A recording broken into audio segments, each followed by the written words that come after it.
Hello guys, for today's video, itong cake na ito ay order ko pa nakaraang July 24, 2024. At itong cake na ito ay order ni ng Nerly Marañon. I'm sad to say na wala na siya, parang biglaan. Ayan, maganda pa naman yung usapan namin, yung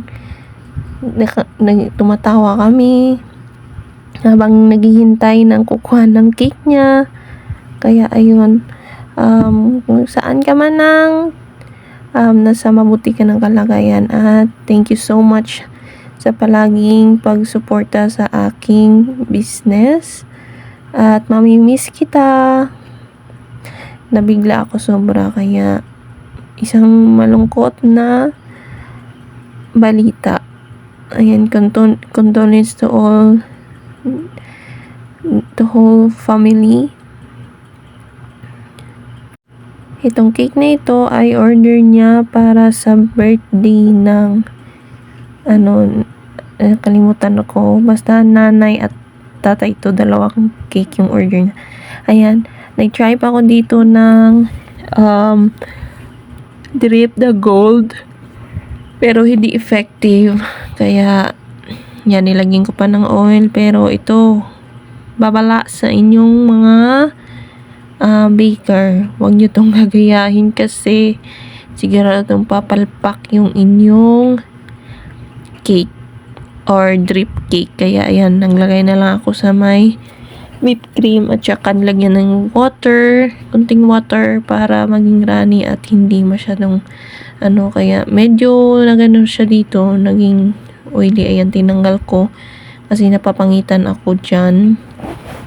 Kasi parang siya, oily na hindi ko masay. Ang pangit talaga ng kinalabasan. Kaya ayan, medyo nagsisi tayo dahil nilagyan natin yan. Ayan, medyo na-stress ako dyan sa flower piping kasi medyo malabnaw na yung aking icing. Need ibalik sa chiller. Ayan, kinaumagahan, nag-icing ako nitong another cake na chocolate moist. Hindi ko na napakita. Kaya, ayan lang. Nag-feedback pa dito sa akin sinang Nerly na napakaganda at parang elegante yung cake. At napakasarap. Ayan, last na tikim ni ng Nerly ng aking cake. Kaya, ayan. Mamimiss kita talaga kung saan ka mga yun. Magkasama na kayo dyan ni mother-in-law mo. Ayan. At saka mamimiss ko talaga tong palagi mong nagchat-chat na mi pa-order ng cake na ganito. At sa simpleng usapan lang, napaka-gaan sa loob at napakasaya ko na. Ayan, back to cake tayo. Ayan, nag-pipe ako ng flowers. Medyo hindi masyado perfect, pero kaya na at okay na yan. Di ba? Si Jihad yun na medyo antok. Ganyan lang, kasimple yung flower piping natin na rose. Medyo kasi yung icing natin, hindi natin medyo pinatigas. Kulang sa himas. Charot! Ganyan lang kasimple yung cake natin, guys. Yung reference ng Nerly dito ay kulay pink, pero sabi niya gagawin lang ng gold, kaya ayan, ginawa ko ng gold. At saka may dots na white na icing na nilagay ko dyan, guys. Kasi ganyan sa reference niya.